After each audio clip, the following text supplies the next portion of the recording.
It's like, what is this, Lady Ada? Hi, everybody, and welcome to our show and tell. It's show and tell time. We do this every Wednesday at 7:30 p.m. It's me, Lady Ada. With me is Mr. Lady Ada. We're here at the Adafruit Factory. We've got our payphone, and it's time for you to show us what you're working on. So come on by on the Google Hangouts.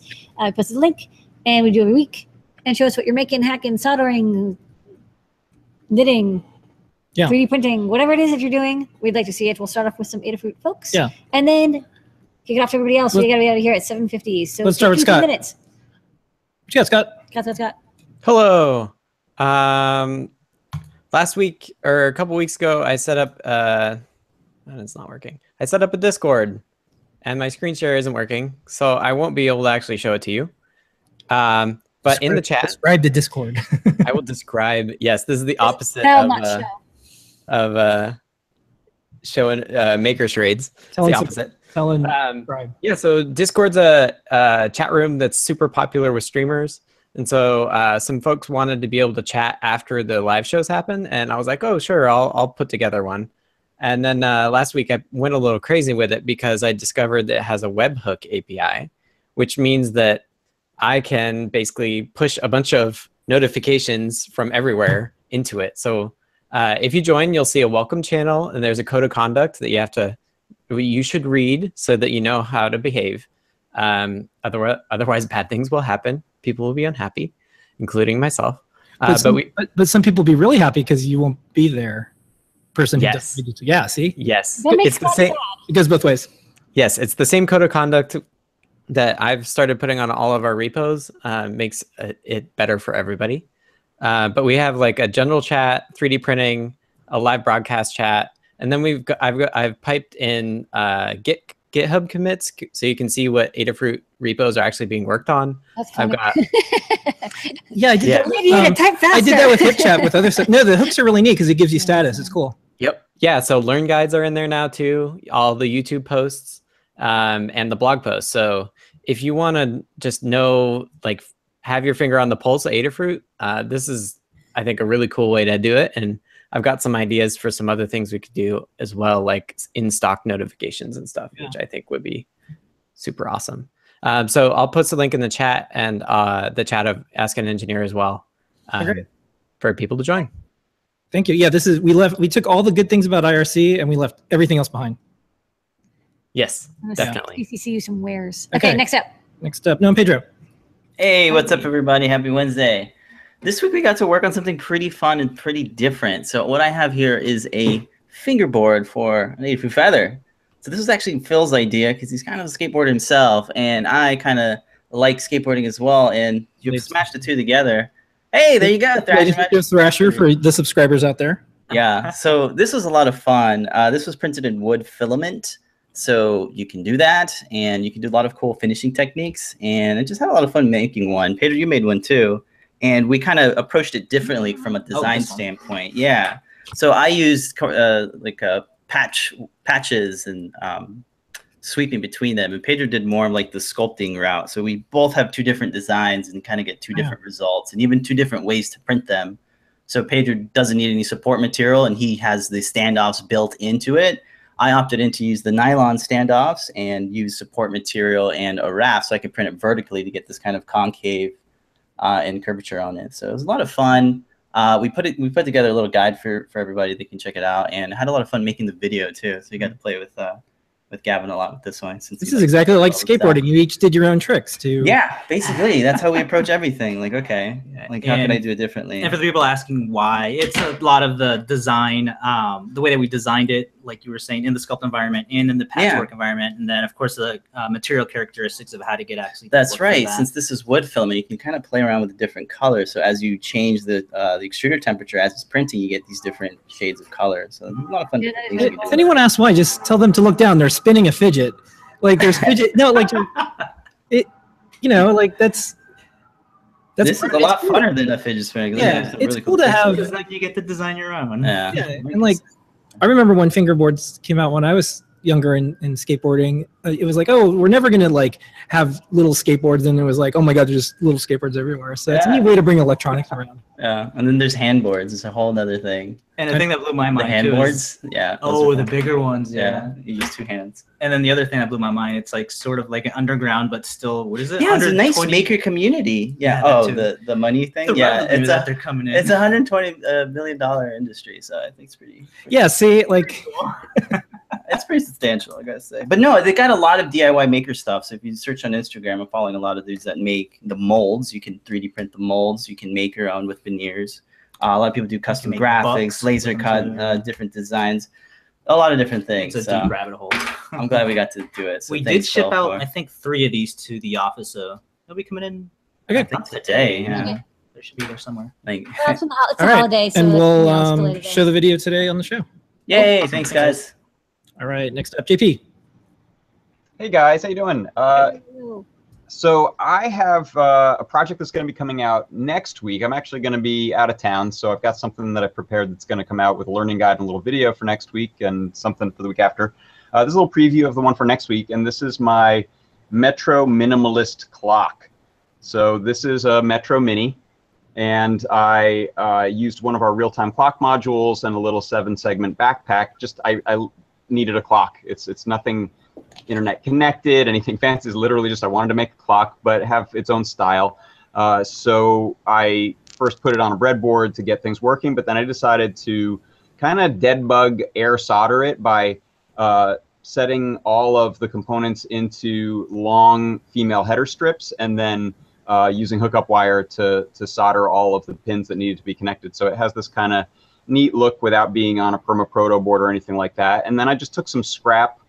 This is hardwood flooring that we had some scraps left over from, and drilled some holes in it, mounted it on there. So the project shows you how to build it onto a breadboard, but you can kind of do anything you want for mounting it after that.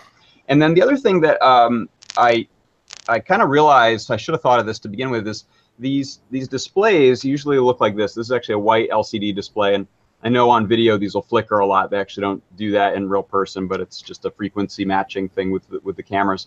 But you'll notice that with these, there's a lack of contrast between the unlit and the lit pixels to the point where you kind of still see segments. And so if you look at digital clocks, they always have some sort of a filter over them to get rid of that look. So I just took a little piece of gel filter from photography lights, put it over the top, and now I have a purple display, and it sort of boosts that contrast a lot, and it has a really nice look. And you get colors, any color you want, even if it's one that we don't actually sell a backpack or a display for. So that's the Metro Minimalist clock. Minimally. Nicely done. Thanks, JP. Okay. Thank you, guys. Right along. Next up, Jeffrey, and engineer, friend from Jeffrey. Hello. How's it going? Hello. So we made a Cats in the Box. It's a bunch of electronics. And so I have a speaker bonnet, Adafruit speaker bonnet, that has soldered. And I soldered the board to a Pi, and we hooked up a motion sensor. Mm-hmm. And it meows. And put a battery pack inside the box. And what was this for? It was for a prank. One of this guy's coworkers. And so what it was supposed to do is when someone walked by, it would set it off. So you would like put this in the back of a cage, and then put like fake cats in there. And so they go in, they'll think like, where's the cat hiding? And yeah. Cat? Okay, good. So what a cool project. What's your name? Hazel. Hazel. And that's Jeffrey. And can you make? Oh, there he is. Takes a while to boot up. No, it's going crazy. It's all cat. You got a lot of projects that you work on, Hazel. I'm really into it. You're here every week. All right. Well, the mysterious invisible cat in the box gets, as seen on the show and tell sticker. Just have your Hazel, ask your assistant to email us at support@adafruit.com, and we'll send out an As Seen on Show and Tell sticker. Thank you for showing your projects and keep coming back. I know. Good work, Hazel. These are great. And I like that they're all a little different. I'll do my best to stay every week. Oh, yeah. Every week you're invited. Totally cool. I want to see what you're up to next. I like how you got a real rainbow thing going on, so I know what you like. All right. Okay. Sweet. Next up, we'll go to other Scott. Yes. Hello. Hello, additional Scott. Scott McCully.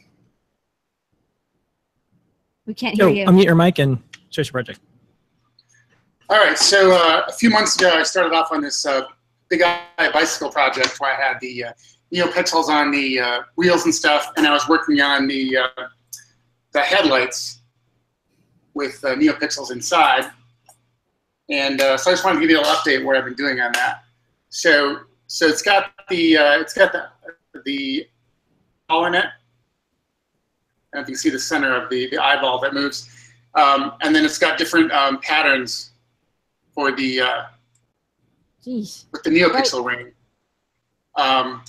And I'm working on getting the two eyeballs to be in sync. But I've also been watching a lot of Noah and Pedro shows lately, and started to work on a little bracket that goes inside headlight to hold the NeoPixel. So it's basically 3D printed back to hold the ring, and then that mounts nicely in the case. Oh, yeah. And then on the back of that, I have the little eyeball module. And then I'm going to take the teensy and get that mounted on there somehow. All the electronics fit inside of the actual headlight. So it's been fun starting to learn Fusion 360 and do some more, prototyping and get the stuff to work together. And maybe this will eventually be done, or mostly done until I keep packing other things on it. So. All right. Very cool. Well, you get a sticker, email support@adafruit.com, and this is going to the Playa, right? If not this year, next year. You still have plenty of time for it to be late. I get 65 days or something. Fine. I like to get behind schedule as early as possible. Yes. For projects. Exactly right. Nice work. All right. Next up, Mark Merlin. Mark, unmute your mic and show us your project. Let me try this. Does this work? Yeah, maybe get a little closer to the mic, Mark. Yeah, there we go. I'm actually on a headset. I don't know if that works. Oh yeah, there's multiple marks. Okay, I see. You have a screen share on one, and then you're you on the other. Yeah. Correct. Yes. Okay. So, yeah, I'm still at work, so obviously I'm not wearing my party clothes and lighting shoes. They would be a bit weird. Okay. But I can screen share the page that shows what it looks like if it's possible to do that. Yeah, I can pop over to the other one. Probably better than my picture anyway. Yeah, maybe put the microphone a little closer. So I boosted the volume on our side, but you might want to. Okay. Yeah. Better? There you go. Okay. So are you able to see the other page? Yep. Okay, perfect. So probably let's see if this is going to work at all. Let's try it like this. It works. Okay, perfect. Really? So the idea is I had a bunch of NeoPixels and had to find a reason to do something with them, and that looked like a perfectly good thing to do. Basically, the heart of the project was to make NeoPixels work while reading from infrared at the same time. And those are both interrupt driven, don't like to play together, so it doesn't work on the regular Arduino boards, are not able to do both. But I found that with a better either a 32-bit CPU that can interrupt quickly enough, or even an ESP 8266 that's able to abuse DMA to actually run NeoPixels from DMA. It's actually using the I2S port. You can actually do that while controlling and doing infrared at the same time. Wow. And of course, you can do multiple patterns. Some of them came from you, so thank you for the code. Some I wrote myself. And then basically, yeah, just look shiny and cool on the dance floor. The page has a lot more details if anyone wants to do it, especially the code on the different kinds of CPUs to do this. But this is just to show the end result. Outstanding. When you email support@adafruit.com for a sticker, can you put a little note, attention Phil, and send a link to that, and we'll do up as a blog post too. This is super cool. Yeah, Mark and Scott, you guys have to get together. You're going to represent Adafruit at Burning Man this year. This is good. Absolutely. Well, thank you for that. So I'll send you an email. Okay. All right. They'll be able to find each other because they're going to be the only two people with LEDs on them. With working projects. Sure.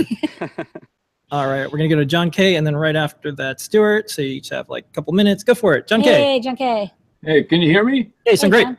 Okay, great. I got this little project I built a while back. If you could see this, yeah, it's basically got the ultra range sensor into a Uno, into an EMI 2 speaker, and basically instead of we all know what this is, and this was kind of my inspiration to what I call my tapeless measure. I crammed it all into a little box. And if you can hear it, 57 inches. 3.66 inches. Wow. 13.01 inches. 4.84 inches. Okay. This is the best tape measure. Yeah, it's a tapeless measure. Yeah. Speaking. And it's a friend. You can just talk to it. I know. Is it your buddy? Yeah. 4.46 inches. That's the eyes. 6.05 inches. It was just a weekend project. 5.47 inches. It's super cool. It's great because it talks. And then eventually on my next version, I'm going to put in some rotary controls so I can go between English and Spanish, because you might speak Spanish. Yeah. And then I'll spin it for the 9 voices to choose whatever voice you want. Then I'm going to put another one in so I can have imperial or metric, because it will go, speak whatever you want. And then I'll spin it for the scale. And then version 2 will have the assembly. I don't know if you're familiar with assembly. It's actually what I call a platform independent processor for your smartphone. We all know the IDE for Arduino has our setup in our loop. Well, they provide a UI function and a UI event. So when you Bluetooth to it, the UI gets sent to it. So your display is shown. And then whenever the user clicks on a control, the UI event fires, and you can do whatever your code is. So it's very nice. And so I'm going to have the information sent to a phone. I'll be able to control this from a phone. And all this is pretty basic when you think about it. This is a super cool project. Email support@adafruit.com. We'll send you a sticker. If you ever write it up, let us know. We'd like to put it online or something. Yeah, it's my first webcast. Oh, very good. First attempt. I love what you guys are doing here, and I just kind of want to say hello, world. Hello. I did that on Fortran in 1975 on a key punch with the cards that you submit for overnight on the IBM 360, then go to the fan fold, track the feed, and it said, hello, world. And in 1975, at 17 years old, I was hooked. Outstanding. Well, John, come back. This is an excellent start. You get a sticker. I've got other things to show for you guys, and I think this is fabulous, and I really want to thank you guys, and happy 4th of July. Oh, thank you. I think I would take the tapeless measure to a bar that's really crowded, so everyone knows, hey, just to back up a little bit. Well, what you can also do with my kids, we calibrate it. We'll say, what's 8 inches, and try to get to 8 inches without going over. You can actually make a game out of this thing. Yeah. But the fact that it talks, I've always wanted computers to talk, and I have another project involved, which I'm going to make my Rosie, robot-oriented, sentient, interactive entity, and I want your teensy eyes for that thing. Yeah, you absolutely. This is a good. Absolutely, come back. This is great. Yeah. Oh yeah, I plan on being back weekly if I can. Okay. The world Thanks, says hello. guys. Hello, world. All right, Stuart, place out. Hey, how are you? Can you hear me? Hey, Stuart. How you doing? Okay, I'm trying to catch up on some of the school projects we did. My son was supposed to be here, but the swimming pool took priority today because it's hot down here. Yep. But they were learning about voting. So I took some input from my son, and they had an assignment that they were going to vote on whether the community gets a street light. So I don't know if you can see this, but can you see that? Yeah. Yeah. Voting for. Yeah, right. The voting for the street light. And then what I did was I put together, I don't know if you can see that, the diagram, sort of like pseudocode to explain to the kids what's going on with the programming and everything. So what I did was, I'm trying to hold this, steady this thing. So all the electronics are in this little box here. I don't know if you can see it. Yeah. That's the power, that's the yes and no, and the decision between the voting. So when I turn this on, it's kind of falling here. If you can see that. Ooh, okay. Ready for a vote. Right. So what happens is the kids will come up and vote, and you have the counter there. I'm trying to steady this thing. Hold on. Okay, can you see that? So the kids would press yes, no, whatever. And if it's yes, you press the decision button, and this lights and the street light lights. There's a speaker in here with the buzzer. Now, if it fails, if the vote fails, you press decision, and you get a no. So that was kind of helped them with the learning about the voting process. Do you think you can make a voting system that will work for all 50 states? I'm just asking for a friend. No, not with Crosscheck. Outstanding. Well, email support@adafruit.com, and we'll send you out a SE and on the show and tell sticker. And thanks for doing this project. You know, one of the ones that I've written about over the years is there's some things that should be open source, and like voting machines is one of them. And then companies could compete on who can manufacture them. But it'd be nice to be able to do this. And I don't know if it's going to happen, but I think the next generation, your kids' generation, might start to see this. And like voting machines are just neat. Internet polls and all that stuff, that's the virtual, but this is really cool. And they might get a street lamp out of it. I like how it's like, you know, because they're going to grow up and they're going to vote. It's like this is going to be a machine that they're going to see, and it's going to be all electric voting probably by the time that they're voting. So it's like, it's good for them to get an idea of like, how does this work, and what's not just there's this box that you press a lever, but like how are they tallied? And so when people talk about checking vote tallies and like, you know, verifying the vote, they're like, oh, it's like the source code. If you can see it, you know that the votes were counted. That's cool. This is a really great project. It's good. I love it. It's like civics and electronics. Good stuff. Citizen engineering. Citizen engineering. All right. Well, that's our show for tonight. Thank you, everybody. This is Thanks, epic show. Thank you, Stuart. Thank you, Scott. Thank you, Scott. Thank you, Noah Pedro. Thank you, Mark. Thank you, Mark's phone. Thank you, John. Thank you, John K. And thank you, Hazel and Jeffrey. This is a great sign off. You did that last time too. Yay! Yeah, you guys have it. You're a team. Yeah. All right. Okay. We'll be on Ask an Engineer in a few minutes. Thank you, everybody, for once again making us the best 26 minutes of our lives every single week. Bye. Unicorn. Bye bye. I need a unicorn. I need a unicorn. We have unicorn horns. Yeah. Okay. Over Bye there. bye. Okay. Bye.